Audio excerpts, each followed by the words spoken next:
कहानी का नाम है अप्पू और पप्पू। अप्पू एक हाथी का बच्चा जबकि पप्पू एक इंसान का।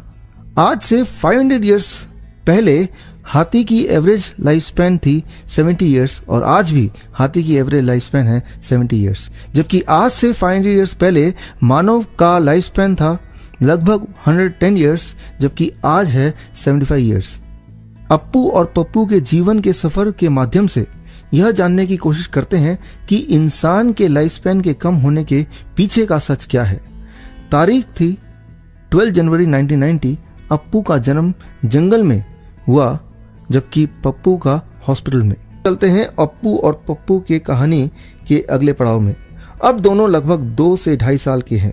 अप्पू अपने माँ का दूध का सेवन करता है और पप्पू डॉक्टर के रिकमेंडेड शहर में पाए जाने वाले पैकेट दूध प्लस इन्फेंट मिल्क पाउडर का।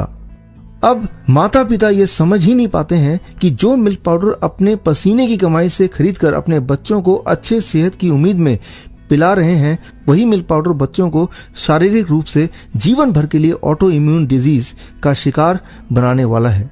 देखिए आपके सामने है दुनिया की न्यूट्रिशन पर की गई सबसे बड़ी स्टडी जिसका नाम है द चाइना स्टडी।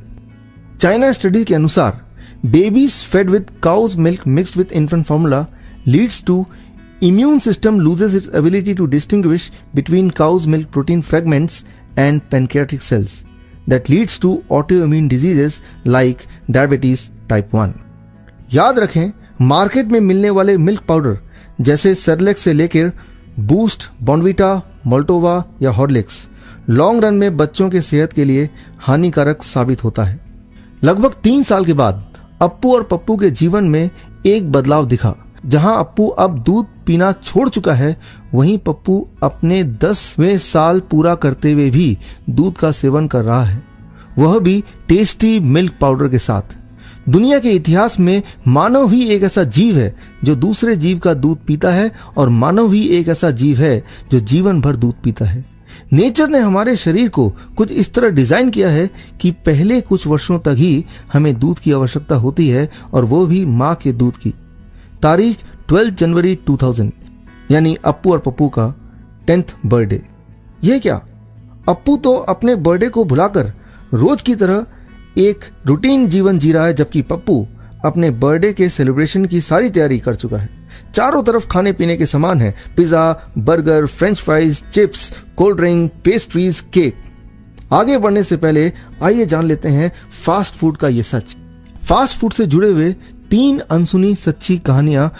पहली कहानी का शीर्षक है ब्रेन में घोटाला। इस कहानी का हीरो है सुजुकी ब्रदर्स। बात है सन 1908 की, जब जापान के सुजुकी ब्रदर्स एक चाइनीज रेस्टोरेंट चलाते थे।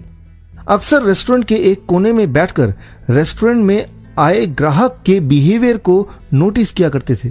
उन्होंने देखा कि जैसे ही ग्राहक का पेट भर जाता वह और खाना ऑर्डर नहीं करते।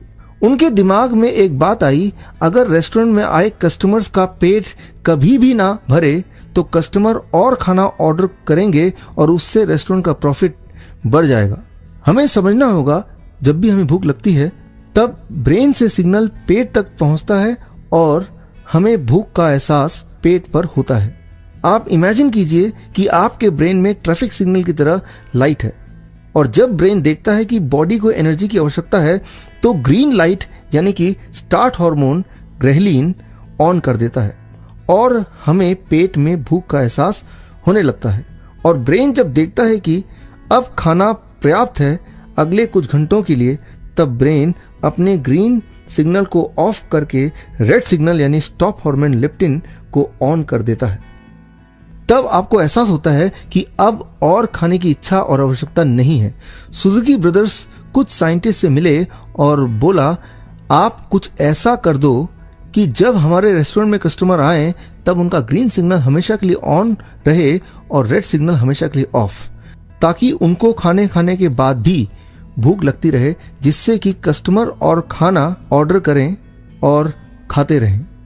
साइंटिस्ट ने सुजुकी ब्रदर्स के दरख्वास्त के बाद एक केमिकल का इजाद किया जिसका नाम है MSG यानी कि मोनोसोडियम ग्लूटामेट, और सुजुकी ब्रदर्स को समझाया बस इसे खाने में मिला देना। MSG की यह खासियत है कि जैसे ही खाने के माध्यम से आपके जीभ तक यह पहुंचता है तो जीभ से सीधे ब्रेन में ग्रीन सिग्नल यानी कि स्टार्ट हार्मोन को लगातार ऑन रहने पर मजबूर करता है और साथ ही रेड सिग्नल यानी स्टॉप हार्मोन को डिस्ट्रॉय करने लगता है।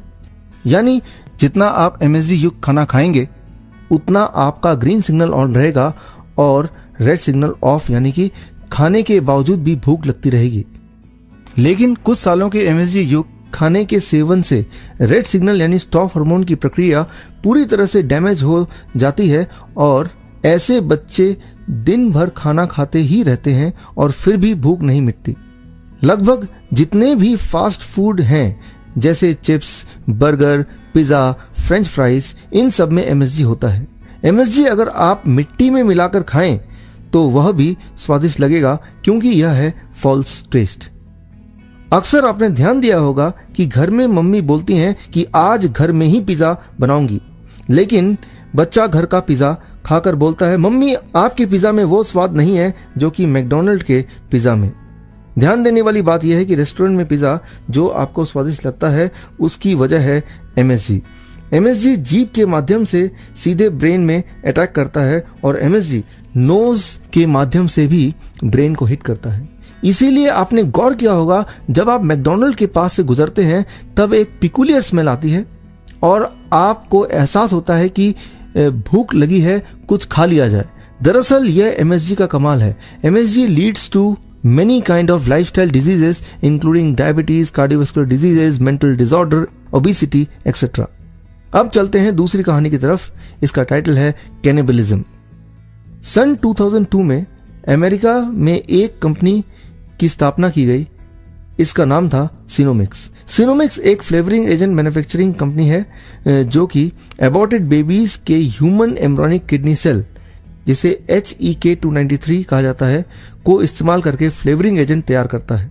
अब आप स्क्रीन में देख रहे हैं कि जब बच्चा मां के कोख में होता है तब लगभग इस स्टेज पर, जबकि उसका किडनी ऑलमोस्ट डेवलप हो जाता है। एट दिस स्टेज अगर एबॉर्शन करा दिया जाए तो ह्यूमन एम्ब्रियोनिक किडनी सेल को इस्तेमाल में लाया जा सकता है। अब आप ये जानना चाहेंगे कि वो कौन सी कंपनी है जो सिनोमिक्स से अपना फूड आइटम के लिए फ्लेवरिंग एजेंट खरीदते हैं। उन कंपनियों का नाम है Nestle, Pepsi, craft food. Remember, every year 5 crore abortions happens across the globe. मुझे पता है कि आपके लिए यह एक शॉकिंग बात है, परंतु यह सत्य है। अब बढ़ते हैं फैक्ट नंबर 3 की तरफ। इसका शीर्षक है द फूड पॉलिटिक्स। बात 1972 की है जब यूएस प्रेसिडेंट रिचर्ड निक्सन इस बात से चिंतित थे कि इकोनॉमिक इंस्टेबिलिटी की वजह से उनकी सरकार न गिर जाए। उन्होंने अपनी सरकार को बचाने के लिए जापानी साइंटिस्ट ताकासाकी से एक डील किया और HFCS यानी कि हाई फ्रुक्टोज कॉर्न सिरप नामक केमिकल के फॉर्मूले को खरीदा। अब HFCS क्या है? अगर आप जानते हैं कि शराब क्या है और उसका दिमाग पे और बॉडी में क्या असर होता है, क्या डैमेज करता है, तो समझ लीजिए HFCS भी उसी का एक दूसरा रूप है। HFCS बनाने का प्रोसेस अल्कोहल के बनाने के प्रोसेस से मिलता जुलता है और बॉडी और दिमाग में प्रभाव भी शराब की तरह ही करता है। यह बहुत ही एडिक्टिव होता है। इसीलिए अधिकतर मल्टीनेशनल कंपनीज अपने फूड आइटम में HFCS मिलाते हैं ताकि उस फूड आइटम को अगर एक बार आप खाएं तो आपको उसकी लत लग जाए। Fruit juices, jelly, pastries, chocolate, candy, health drinks, biscuits जैसे फूड आइटम में अक्सर HFCS होता है। अब ध्यान से देखें तो पप्पू अपने जन्मदिन पर अपने मरने की तैयारी कर रहा है। एक गहरी बात यह है कि जब बच्चा लगातार 2 से 4 साल तक फास्ट फूड का सेवन करता है तब बॉडी में कई प्रकार के मिनरल एंड विटामिन डेफिशिएंसी हो जाती है, जिसकी वजह से कई सारे सिम्टम्स आने लगते हैं, जैसे बार बार बीमार पड़ना, हमेशा थका सा रहना, ओवरवेट होना, नींद का ना आना या फिर बहुत ज्यादा नींद आना, पढ़ाई में मन ना लगना, एक्सेट्रा। अब ऐसे में अगर डॉक्टर के पास जाते हैं तो डायग्नोसिस से पता चलता है कि विटामिन या मिनरल डेफिशिएंसी है और बच्चे को मिनरल या विटामिन की गोली और साथ में ही कुछ हेल्थ सप्लीमेंट पाउडर की सेवन करने का सलाह दिया जाता है। Before we go ahead, let's understand how vitamin and mineral balance work in the body. Vitamin and mineral balance समझने के लिए एक प्रैक्टिकल एग्जाम्पल लेते हैं। मान लीजिए एक पेशेंट में विटामिन C की कमी पाई जाती है और डॉक्टर उसे विटामिन C की गोली देता है। समझने की कोशिश करें कि हाई विटामिन सी इंटेक से कॉपर के एब्जॉर्प्शन पर सीधा प्रभाव पड़ता है, जिससे कॉपर डेफिशिएंसी हो सकता है। जबकि कॉपर की मात्रा का सीधा संबंध आयरन के मेटाबॉलिक यूटिलाइजेशन से है। कॉपर की डेफिशिएंसी से आयरन टॉक्सिसिटी बढ़ेगी और इसका प्रभाव vitamin B1, vitamin B2, vitamin B6 और विटामिन E सहित कई सारे मिनरल्स के एब्जॉर्प्शन और यूटिलाइजेशन पर पड़ेगा। यानी एक ऐसा चेन रिएक्शन जिससे बॉडी की बायोकेमिस्ट्री का बैलेंस पूरी तरह से बिगड़ जाएगा। इसीलिए नेचर ने फलों और सब्जियों में एक ही तरह का विटामिन या मिनरल ना डालकर कई सारे विटामिन मिनरल का एक ऐसा अनोखा बैलेंस बनाया है जो कि बॉडी के लिए जस्ट परफेक्ट है।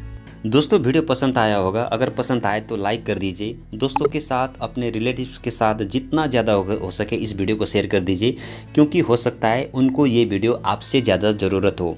अगर आपने अभी तक मेरा इस चैनल को सब्सक्राइब नहीं किया है तो वीडियो के राइट साइड में नीचे रेड कलर का सब्सक्राइब बटन है, उसे प्रेस करके सब्सक्राइब कर दीजिए। साथ ही साथ सब्सक्राइब बटन के राइट साइड में एक बेल आइकन आ जाएगा, उसको भी प्रेस करके ही ओपन कर दीजिए और उसके बाद ऑल को प्रेस कर दीजिए, ताकि इसमें कोई भी इन्फॉर्मेटिव वीडियोस डालता हूँ या तो कोई भी हेल्थ से संबंधित कोई भी वीडियोस डालता हूँ तो उन सारा वीडियोस का नोटिफिकेशन सबसे पहले आपके पास पहुँचे और वो वीडियो देखने का मौका सबसे पहले आपको ही मिले। Wish you all the best. Thank you very much for watching this video. Bye bye.